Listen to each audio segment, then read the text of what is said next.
बोलिए बृहस्पति भगवान की जय। बृहस्पतिवार व्रत कथा। प्राचीन समय की बात है। भारत में एक राजा राज्य करता था। वह बड़ा प्रतापी तथा दानी था। वह नित्य प्रति मंदिर में भगवत दर्शन करने जाता था। वह ब्राह्मण और गुरु की सेवा किया करता था। उसके द्वार से कोई भी याचक निराश होकर नहीं लौटता था। वह प्रत्येक गुरुवार को व्रत रखता एवं पूजन करता था। हर दिन गरीबों की सहायता करता था। परंतु यह सब बातें उसकी रानी को अच्छी नहीं लगती थी। वह न व्रत करती और न किसी को एक भी पैसा दान में देती थी। वह राजा से भी ऐसा करने को मना किया करती थी। एक समय की बात है कि राजा शिकार खेलने वन को चले गए। घर पर रानी और दासी थी। उस समय गुरु बृहस्पति साधु का रूप धारण कर राजा के दरवाजे पर भिक्षा मांगने आए। साधु ने रानी से भिक्षा मांगी तो वह कहने लगी, हे साधु महाराज, मैं इस दान और पुण्य से तंग आ गई हूँ। इस कार्य के लिए तो मेरे पति देव ही बहुत हैं। अब आप ऐसी कृपा करें कि सारा धन नष्ट हो जाए तथा मैं आराम से रह सकूं। साधु रूपी बृहस्पति देव ने कहा, हे देवी, तुम बड़ी विचित्र हो। संतान और धन से कोई दुखी नहीं होता है, इसको सभी चाहते हैं। पापी भी पुत्र और धन की इच्छा करता है। अगर तुम्हारे पास धन अधिक है तो भूखे मनुष्यों को भोजन कराओ, प्याऊ लगवाओ, ब्राह्मणों को दान दो, धर्मशालाएं बनवाओ, कुआं, तालाब, बावड़ी, बाग बगीचे आदि का निर्माण करवाओ तथा निर्धनों की कुंवारी कन्याओं का विवाह कराओ। साथ ही यज्ञ आदि करो। इस प्रकार के कर्मों से आपके कुल का और आपका नाम परलोक में भी सार्थक होगा एवं तुम्हें भी स्वर्ग की प्राप्ति होगी। परंतु रानी साधु की इन बातों से खुश नहीं हुई। उसने कहा, हे साधु महाराज, मुझे ऐसे धन की आवश्यकता नहीं जिसको मैं अन्य लोगों को दान देती फिरूं तथा जिसको रखने और संभालने में ही मेरा सारा समय नष्ट हो जाए। साधु ने कहा, हे देवी, यदि तुम्हारी ऐसी ही इच्छा है तो जैसा मैं तुम्हें बताता हूँ तुम वैसा ही करना। बृहस्पतिवार के दिन घर आंगन को गोबर से लिपना, अपने केसों को पीली मिट्टी से धोना, केसों को धोते समय स्नान करना, राजा से कहना वह हजामत करवाएं, भोजन में मांस मंदिरा खाना, कपड़े धोबी के यहाँ धुलने देना। इस प्रकार 7 बृहस्पतिवार करने से तुम्हारा सारा धन नष्ट हो जाएगा। यह कहकर साधु महाराज रूपी बृहस्पति देव अंतर ध्यान हो गए। रानी ने साधु के कहने के अनुसार 7 बृहस्पतिवार तक वैसा ही करने का विचार किया। साधु के बताए अनुसार कार्य करते हुए केवल 3 बृहस्पतिवार ही बीते थे कि उसकी समस्त धन संपत्ति नष्ट हो गई। भोजन के लिए दोनों समय परिवार तरसने लगा तथा सांसारिक भोगों से दुखी रहने लगा। तब राजा रानी से कहने लगा कि हे रानी, तुम यहाँ पर रहो, मैं दूसरे देश को जाता हूँ, क्योंकि यहाँ पर मुझे सभी मनुष्य जानते हैं, इसलिए मैं यहाँ पर कोई काम नहीं कर सकता। मैं अब परदेश जा रहा हूँ, वहाँ कोई काम धंधा करूँगा, शायद हमारे भाग्य बदल जाएं। ऐसा कहकर राजा परदेश चला गया। वह वहाँ जंगल से लकड़ी काट कर लाता और शहर में बेचता। इस तरह जीवन व्यतीत करने लगा। इधर राजा के बिना रानी और दासियां दुखी रहने लगी। किसी दिन भोजन मिलता और किसी दिन जल पीकर ही रह जाती। एक समय रानी और दासियों को 7 दिन बिना भोजन के व्यतीत करने पड़े। तो रानी ने अपनी दासी से कहा, हे दासी, यहाँ पास ही के नगर में मेरी बहन रहती है। वह बड़ी धनवान है, तो उसके पास जा और वहाँ से 5 सेर बेझड़ मांग कर ले आ, जिससे कुछ समय के लिए गुजारा हो जाएगा। दासी रानी की बहन के पास गई। रानी की बहन उस समय पूजा कर रही थी। बृहस्पतिवार का दिन था। दासी ने रानी की बहन से कहा, हे रानी, मुझे आपकी बहन ने भेजा है, मुझे 5 सेर बेझड़ दे दो। दासी ने यह बात अनेक बार कही, परंतु रानी की बहन ने कोई उत्तर नहीं दिया, क्योंकि वह उस समय बृहस्पतिवार की कथा सुन रही थी। जब दासी को रानी की बहन से कोई उत्तर नहीं मिला तो वह बहुत दुखी हुई। उसे क्रोध भी आया। वह लौटकर रानी से बोली, हे रानी, आपकी बहन बहुत ही घमंडी है। वह छोटे लोगों से बात भी नहीं करती। मैंने उससे कहा तो उसने कोई उत्तर नहीं दिया। मैं वापस चली आई। रानी बोली, हे दासी, इसमें उसका कोई दोष नहीं है। जब बुरे दिन आते हैं तब कोई सहारा नहीं देता। अच्छे बुरे का पता विपत्ति में ही लगता है। जो ईश्वर की इच्छा होगी वही होगा। यह सब हमारे भाग्य का दोष है। उधर रानी की बहन ने सोचा कि मेरी बहन की दासी आई थी, परंतु मैं उससे नहीं बोली, इससे वह बहुत दुखी हुई होगी। अतः कथा सुन और विष्णु भगवान का पूजन समाप्त कर वह अपनी बहन के घर आई और कहने लगी, हे बहन, मैं बृहस्पतिवार का व्रत कर रही थी। तुम्हारी दासी हमारे घर गई थी, परंतु जब तक कथा होती है तब तक हम लोग न उठते हैं और न बोलते हैं, इसलिए मैं नहीं बोली। कहो दासी क्यों गई थी? रानी बोली, बहन, हमारे घर अनाज नहीं था। वैसे तुमसे कोई बात छिपी नहीं है, इस कारण मैंने दासी को तुम्हारे पास 5 सेर बेझड़ लेने के लिए भेजा था। रानी की बहन बोली, बहन देखो, बृहस्पति भगवान सबकी मनोकामना पूर्ण करते हैं। देखो, शायद तुम्हारे घर में ही अनाज रखा हो। यह सुनकर दासी घर के अंदर गई तो वहाँ उसे एक घड़ा बेझर का भरा मिल गया। उसे बड़ी हैरानी हुई, क्योंकि उसने एक एक बर्तन देख लिया था। उसने बाहर आकर रानी को बताया। दासी अपनी रानी से कहने लगी, हे रानी, देखो, वैसे हमको जब अन्न नहीं मिलता तो हम रोज ही व्रत करते हैं। अगर इनसे इस व्रत की विधि और कथा पूछ ली जाए तो उसे हम भी कर लिया करेंगे। दासी के कहने पर रानी ने अपनी बहन से बृहस्पतिवार व्रत के बारे में पूछा। उसकी बहन ने बताया, हे रानी बहन, बृहस्पतिवार को सूर्योदय से पूर्व उठकर स्नान करके बृहस्पतिवार का व्रत करना चाहिए, लेकिन उस दिन सिर नहीं धोना चाहिए। बृहस्पतिवार के व्रत में चने की दाल और मुनक्कों से विष्णु भगवान का केले के वृक्ष की जड़ में पूजन करें तथा दीपक जलावें। उस दिन एक ही समय भोजन करें।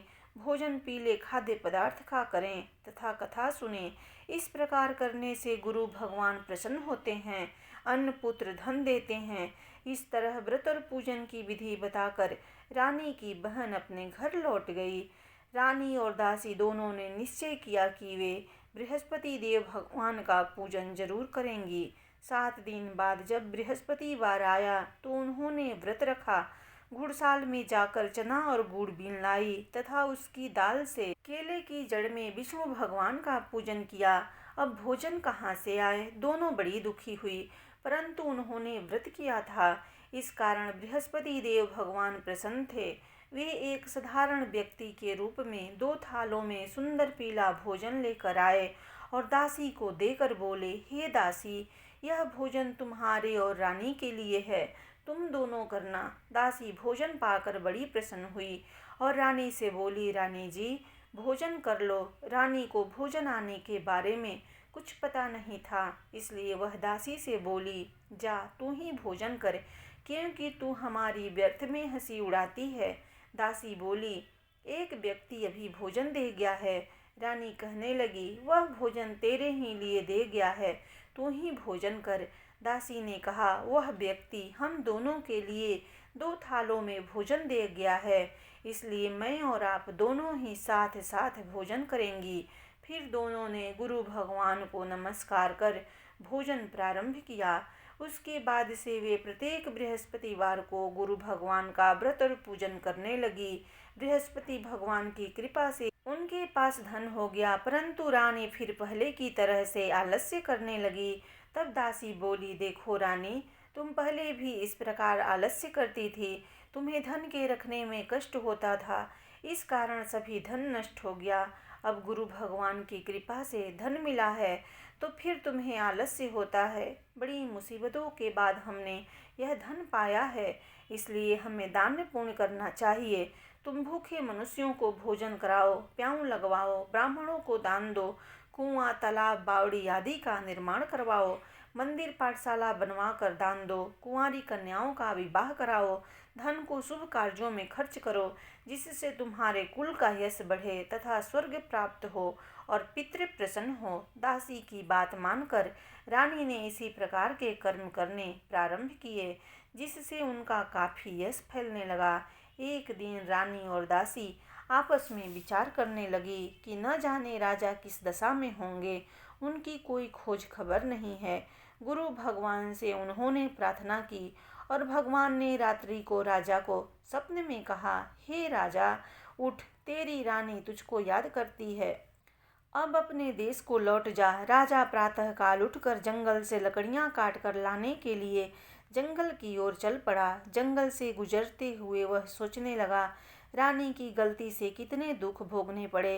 राजपाट छोड़कर उसे जंगल में आकर रहना पड़ा। जंगल से लकड़ियां काटकर उन्हें बेचकर गुजारा करना पड़ा। उसी समय उस जंगल में बृहस्पति देव एक साधु का रूप धारण कर आए और राजा के पास आकर बोले, हे लकड़हारे, तुम इस सुनसान जंगल में किस चिंता में बैठे हो, मुझे बतलाओ। यह सुन राजा के नेत्रों में जल भर आया और साधु की वंदना कर बोला, हे प्रभो, आप सब कुछ जानने वाले हैं।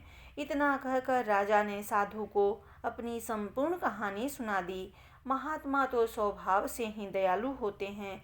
वे राजा से बोले, हे राजा, तुम्हारी पत्नी ने बृहस्पति देव के प्रति अपराध किया था, जिसके कारण तुम्हारी यह दशा हुई। अब तुम किसी प्रकार की चिंता मत करो, भगवान तुम्हें पहले से अधिक धन देंगे। देखो, तुम्हारी पत्नी ने बृहस्पतिवार का व्रत करना प्रारंभ कर दिया है। अब तुम भी बृहस्पतिवार का व्रत करके चने की दाल व गुड़ और जल को लोटे में डालकर केले के पत्ते से भगवान विष्णु का पूजन करो। फिर कथा कहो या सुनो, भगवान तुम्हारी सब कामनाओं को पूर्ण करेंगे। साधु को प्रसन्न देखकर राजा बोला, हे प्रभु, मुझे लकड़ी बेचकर इतना पैसा भी नहीं बचता जिससे भोजन करने के उपरांत कुछ बचा सकूं। मैंने रात्रि में अपनी रानी को व्याकुल देखा है। मेरे पास कोई साधन नहीं जिससे समाचार जान सकूं। फिर मैं बृहस्पतिवार की कौन सी कहानी कहूँ या सुनूं, मुझको तो कुछ भी मालूम नहीं है। साधु ने कहा, हे राजा, तुम किसी बात की चिंता मत करो। बृहस्पतिवार के दिन तुम रोजाना की तरह लकड़ियां लेकर शहर में जाओ। तुम्हें रोज से दुगना धन प्राप्त होगा, जिससे तुम भली भांति भोजन कर लोगे तथा बृहस्पति देव की पूजा का सामान भी आ जाएगा।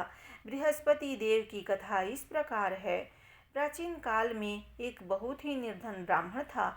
उसकी कोई संतान नहीं थी। वह नित्य पूजा पाठ करता, परंतु उसकी स्त्री बहुत मलिनता के साथ रहती थी।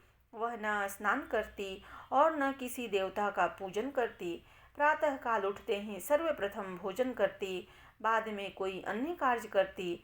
ब्राह्मण देवता बहुत दुखी रहते थे। पत्नी को बहुत समझाते, किंतु उसका कोई परिणाम न निकलता। भगवान की अनुकंपा से एक समय उस ब्राह्मण की पत्नी गर्भवती हुई और 10वें महीने में एक सुंदर कन्या को जन्म दिया। निर्धन ब्राह्मण कन्या के जन्म से बहुत दुखी हुआ। धीरे धीरे ब्राह्मण की कन्या बड़ी होने लगी। बचपन से ही उस कन्या की रुचि भगवान विष्णु की पूजा में थी। वह प्रातः उठते ही स्नान आदि करके भगवान विष्णु की पूजा करने मंदिर में जाती थी। बृहस्पतिवार को व्रत करके विधिवत पूजा पाठ करती थी। पूजा पाठ के बाद वह पढ़ने के लिए पाठशाला में जाती थी। घर से चलते हुए वह मुट्ठी भर जौ साथ लेकर जाती और पाठशाला के रास्ते में थोड़े थोड़े जौ गिराती जाती थी। जब वह पाठशाला से घर लौटती तो जौ के वह दाने सोने में बदले हुए मिलते थे। लड़की सभी सोने के दाने बिन लाती थी। एक दिन जब वह सोने के दाने को साफ कर रही थी तो उसकी माँ ने कहा, बेटी, सोने के दाने साफ करने के लिए सोने का सुख भी होना चाहिए। अगले दिन बृहस्पतिवार था। उसने भगवान बृहस्पति देव की पूजा करते हुए प्रार्थना की, हे भगवान, यदि मैंने आपका व्रत विधिवत किया हो तो मुझे सोने का सूप दे दो। भगवान बृहस्पति देव ने उसकी मनोकामना पूरी करने का वचन दिया। पाठशाला से लौटते समय उसे रास्ते में सोने का सूप पड़ा हुआ मिला। घर लौटकर सोने का सूप अपनी माँ को दिखाकर वह सोने के दाने साफ करने लगी। उसी समय नगर का राजकुमार उसके घर के पास से गुजरा। उस सुंदर लड़की को सोने के सूप में जौ साफ करते देख राजकुमार उस पर मोहित हो गया। महल में लौटकर राजकुमार ने राजा से उस लड़की से विवाह करने की इच्छा प्रकट की। तो राजा ने ब्राह्मण को महल में बुलाकर राजकुमार से उसकी लड़की के विवाह की बात कही। ब्राह्मण तैयार हो गया। धूमधाम से उस लड़की का विवाह राजकुमार से हो गया। दुल्हन बनकर ब्राह्मण की लड़की महल में चली गई। लड़की के चले जाने से ब्राह्मण फिर निर्धन हो गया। उसे कई कई दिन भोजन भी नहीं मिलता था। बहुत दुखी होकर ब्राह्मण एक दिन अपनी लड़की के पास गया। अपने पिता से निर्धनता का समाचार सुनकर उसे बहुत सा धन देकर पिता को विदा किया। उस धन से ब्राह्मण के कुछ दिन तो आराम से गुजर गए, लेकिन जल्दी ही फिर भूखों मरने की हालत हो गई। ब्राह्मण अपनी लड़की से धन लेने के लिए फिर महल में पहुंचा। लड़की ने पिता की बुरी हालत देखकर कहा, पिताजी, आखिर आप कब तक मुझसे धन लेकर जीवन यापन करेंगे? आप कोई ऐसा उपाय क्यों नहीं करते जिससे आपका घर धन संपत्ति से भर जाए? ब्राह्मण ने कहा, मैंने तेरी माँ को बहुत समझा लिया, पर उसकी समझ में कुछ नहीं आता। उसका फूहड़पन नष्ट हो तो घर की निर्धनता भी दूर हो जाए। तब कुछ सोचकर लड़की ने पिता से कहा, पिताजी, आप कुछ दिनों के लिए माँ को मेरे पास छोड़ आओ। तब कुछ सोचकर ब्राह्मण पत्नी को लड़की के पास महल में छोड़ आया। लड़की ने अपनी माँ से कहा, माँ, तुम प्रातः काल उठकर स्नान आदि करके भगवान बृहस्पति देव विष्णु जी की पूजा अवश्य करना। पूजा करने से तुम्हारी निर्धनता अवश्य दूर हो जाएगी। लेकिन उसकी माँ ने उसकी कोई बात नहीं मानी। तब क्रोधित होकर लड़की ने अपनी माँ को एक कक्ष में बंद कर दिया। सूर्योदय के समय माँ को उठाकर जबरदस्ती उसे स्नान कराया और फिर मंदिर में ले जाकर भगवान बृहस्पति देव की पूजा कराई। कुछ दिनों तक ऐसा करने से माँ की बुद्धि में परिवर्तन हुआ और वह स्वयं ही बृहस्पतिवार का व्रत करने लगी। उसके व्रत रखने से ब्राह्मण के घर में भगवान विष्णु की अनुकंपा से धन की वर्षा होने लगी। दोनों पति पत्नी धन संपत्ति पाकर आनंद पूर्वक जीवन यापन करते हुए विष्णु धाम को चले गए। लकड़हारा बने राजा ने उन साधु से भगवान बृहस्पति देव की यह कथा सुनकर बृहस्पतिवार का व्रत करके भगवान विष्णु की पूजा की। उस दिन से उसके सभी क्लेश दूर हो गए। लेकिन अगले बृहस्पतिवार को कामकाज में अधिक व्यस्त रहने के कारण उसने भगवान बृहस्पति देव जी का व्रत नहीं किया। भगवान बृहस्पति देव लकड़हारे से क्रोधित हो गए और उसे भूल की सजा दी। उस नगर के राजा ने नगर में घोषणा करके सबको सूचित किया, प्रत्येक नागरिक मेरे महल में भोजन करने आए। जो नहीं आएगा उसे अपराधी मानकर भारी दंड दिया जाएगा। लकड़हारा बने राजा ने उस नगर के राजा की घोषणा तो सुनी, लेकिन जंगल से लकड़ी काट कर लाने और उन्हें बेचने में देर हो जाने के कारण वह समय पर महल में भोजन करने नहीं जा सका। अतः राजा के सैनिक लकड़हारे को पकड़कर महल में ले गए। राजा ने उसे महल के एक कक्ष में बैठाकर भोजन कराया। उस कक्ष में एक खूंटी पर रानी का सोने का हार लटका हुआ था। लकड़हारा अकेला उस कक्ष में भोजन कर रहा था। तभी उसने एक आश्चर्यजनक घटना घटती देखी। देखते ही देखते वह खूंटी हार को निगल गई। थोड़ी देर के बाद राजा ने हार को गायब देखा तो लकड़हारे को कारावास में डलवा दिया। लकड़हारा मन ही मन अपने भाग्य को कोसने लगा। तभी उसे जंगल में मिले साधु का स्मरण हो आया। थोड़ी देर में भगवान बृहस्पति देव सन्यासी के रूप में उसके सामने प्रकट हुए और कहा, हे लकड़हारे, तुमने भगवान बृहस्पति देव की पूजा नहीं की, इसी कारण तुम्हें कष्ट हुआ है। लेकिन अब चिंता मत करो। बृहस्पतिवार के दिन कारागार के दरवाजे पर तुम्हें कुछ पैसे पड़े हुए मिलेंगे। उन पैसों से भगवान बृहस्पति देव का व्रत करके उनकी पूजा करोगे तो तुम्हारे सब दुख नष्ट हो जाएंगे। बृहस्पतिवार के दिन दरवाजे पर पड़े मिले पैसों से चन्नी और गुड़ मंगाकर लकड़हारे ने बृहस्पति देव की कथा कही तो भगवान बृहस्पति देव ने प्रसन्न होकर उस नगर के राजा को स्वप्न में लकड़हारे को कारागार से मुक्त करने को कहा। सुबह राजा ने अपने कक्ष में आकर देखा तो खूंटी पर रानी का हार टंगा हुआ था। राजा ने लकड़हारे को मुक्त कर दिया और उसे धन और आभूषण देकर विदा किया।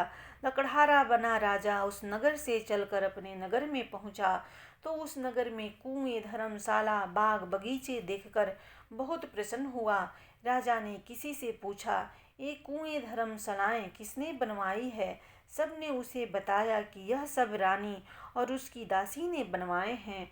राजा महल में पहुंचा तो रानी ने उसका भव्य स्वागत किया। तब राजा ने निश्चय किया कि सप्ताह में एक बार तो सभी बृहस्पति देव का व्रत तथा पूजन करते हैं, परंतु मैं प्रतिदिन व्रत किया करूँगा तथा दिन में 3 बार कथा कहा करूँगा। अब राजा हर समय दुशाले में चने की दाल बांधे रहता तथा दिन में 3 बार बृहस्पति देव की कथा कहता। कुछ दिनों के बाद राजा को अपनी बहन की याद आई। एक दिन घोड़े पर सवार होकर राजा अपनी बहन से मिलने चल दिया। अभी राजा नगर के बाहर पहुंचा ही था कि उसने कुछ लोगों को एक शव को ले जाते हुए देखा। राजा को स्मरण हो आया कि आज उसने किसी को बृहस्पतिवार की व्रत कथा नहीं सुनाई है। राजा ने उन लोगों को रोक कर कहा, भाइयों, आप शव को ले जाने से पहले मुझसे बृहस्पतिवार की कथा सुन लें। लोगों ने राजा पर क्रोधित होते हुए कहा, तुम पागल तो नहीं हो? लेकिन कुछ बड़े बूढ़े लोगों ने कहा, अच्छा भाई, साथ में चलते चलते तुम अपनी कथा भी सुना लो। राजा ने चलते हुए आधी कथा ही सुनाई थी कि शव हिलने लगा। राजा के पूरी कथा सुनाते ही शव उठकर बैठ गया। लोगों ने हैरानी से दांतों तले उंगली दबाई और अगले बृहस्पतिवार से भगवान बृहस्पति देव का व्रत करने व कथा सुनने का निश्चय कर लिया। अब घोड़े पर सवार राजा चलते हुए एक किसान के पास पहुंचा। किसान अपने खेत में हल चला रहा था। राजा ने कहा, अरे भाई, मुझसे बृहस्पतिवार की कथा सुन लो। किसान झुंझलाकर बोला, अरे भाई, देख नहीं रहे, जितनी देर तक तुम्हारी कथा सुनूंगा उतनी देर में तो पूरे खेत में हल चला लूँगा। राजा निराश होकर चलने लगा। तभी किसान के बैल लड़खड़ाकर जमीन पर जा गिरे। किसान के पेट में भी जोरों का दर्द होने लगा। उस किसान की पत्नी जब खाना लेकर आई तो उसने किसान से इस बारे में पूछा। किसान ने घुड़सवार की पूरी कहानी सुनाई। किसान की पत्नी दौड़ती हुई राजा के पास पहुंचकर हाथ जोड़कर बोली, भैया, मैं तुम्हारी कथा सुनने को तैयार हूँ। राजा ने उसके साथ खेत पर पहुंचकर बृहस्पतिवार की कथा सुनाई। तभी बैल उठकर खड़े हो गए। किसान के पेट का दर्द भी तुरंत ठीक हो गया। राजा अपनी बहन के घर पहुंचा तो उसकी बहुत आव भगत हुई। अगले दिन सुबह उठकर राजा ने देखा घर के सभी लोग भोजन कर रहे हैं। किसी भूखे को बृहस्पतिवार की कथा सुनाए बिना राजा भोजन नहीं करता था। उसने बहन से कहा, बहन, क्या घर में कोई ऐसा व्यक्ति है जिसने अभी तक भोजन न किया हो? उसकी बहन बोली, भैया, हमारे घर में तो क्या, आपको पूरे नगर में कोई ऐसा व्यक्ति नहीं मिलेगा जिसने सुबह सुबह भोजन नहीं किया हो। तब राजा ने बहन के घर से निकलकर उस नगर में बिना भोजन किए व्यक्ति की तलाश की। एक गड़रिये के घर में उसका बेटा बीमार होने के कारण भूखा रह गया था। राजा ने उसको जाकर बृहस्पतिवार की कथा सुनाई। कथा सुनते सुनते गड़रिये का बीमार बेटा बिल्कुल ठीक हो गया। सबने राजा की बहुत प्रशंसा की। एक दिन राजा ने अपनी बहन से कहा, बहन, अब हम अपने घर जाना चाहते हैं, तुम भी हमारे साथ चलो, कुछ दिन वहाँ रहकर लौट आना। राजा की बहन ने अपनी सास से पूछा तो सास ने ताने देते हुए कहा, बहू, मायके जाना हो तो अकेली जाना, मेरे पोतों को नहीं ले जाना।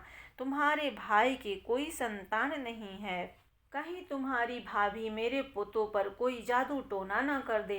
दूसरे कक्ष में बहन की सास की बातें सुनकर राजा दुखी मन से अकेला ही अपने नगर को लौट गया। रानी ने राजा से कहा, आप तो अपनी बहन को साथ लाने की बात कहकर गए थे, फिर बहन को साथ क्यों नहीं लाए? तब राजा ने दुखी होते हुए कहा, रानी, हम निसंतान हैं, इसलिए कोई हमारे घर आना पसंद नहीं करता। रानी ने राजा को समझाया, हे प्राणनाथ, हमें बृहस्पति देव ने सब कुछ दिया है। अब भगवान बृहस्पति देव हमें संतान भी अवश्य देंगे।